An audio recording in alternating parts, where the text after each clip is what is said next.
మీరు గర్భధారణ కోసం ప్లాన్ చేస్తుంటే లేదా మీ నెలసరి చక్రాన్ని అర్థం చేసుకోవాలని అనుకుంటే ఓవులేషన్ గురించి తెలుసుకోవడం చాలా ముఖ్యం. ఓవులేషన్ అనేది గర్భధారణకు ముఖ్యమైన దశ.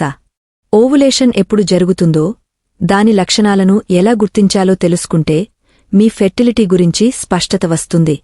ఈ వీడియోలో ఓవులేషన్ యొక్క 5 ముఖ్యమైన లక్షణాలను తెలుగులో వివరంగా తెలుసుకుందాం. ఈ లక్షణాలను గమనించడం ద్వారా మీ ఫెర్టైల్ పీరియడ్ ఎప్పుడు అనేది అర్థం చేసుకుని గర్భధారణ అవకాశాలను పెంచుకోవచ్చు.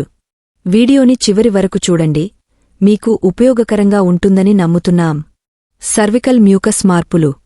అండోత్పత్తి సమీపిస్తున్నప్పుడు సర్వికల్ మ్యూకస్ గట్టిగా ఉండే ప్రదేశం నుండి పారదర్శకంగా, గుడ్డు తెల్లగా మారుతుంది. ఇది స్పెర్మ్కి సులభంగా ప్రయాణించడానికి సహాయపడుతుంది. శరీర ఉష్ణోగ్రత పెరుగుదల. అండోత్పత్తి తర్వాత బాడీ టెంపరేచర్ కొద్దిగా పెరుగుతుంది. దీన్ని బేసల్ బాడీ టెంపరేచర్ ద్వారా గమనించవచ్చు. ప్రతిరోజు ఉదయాన్నే టెంపరేచర్ చెక్ చేస్తే అండోత్పత్తి ఎప్పుడవుతోందో అర్థం చేసుకోవచ్చు. రొమ్ములో నొప్పి లేదా స్పర్శ సున్నితత్వం. హార్మోన్ మార్పుల కారణంగా కొంతమందిలో రొమ్ములు లేదా నిపుల్స్ సున్నితంగా మారవచ్చు. ఇది అండోత్పత్తికి ముందు లేదా తర్వాత అనుభవించవచ్చు.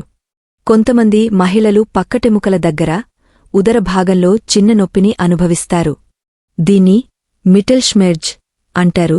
ఇది ఒక వైపు గమనించబడే నొప్పిగా ఉంటుంది. లైంగిక ఆకర్షణ పెరగడం.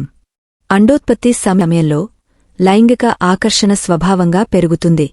ఇది శరీరం సహజంగా గర్భధారణకు సిద్ధంగా ఉందని సూచిస్తుంది. ఈ లక్షణాలను గమనించడం ద్వారా మీ ఫెర్టైల్ పీరియడ్ని అర్థం చేసుకుని గర్భధారణకు సరైన సమయం ఎప్పుడు అనేది ప్లాన్ చేసుకోవచ్చు.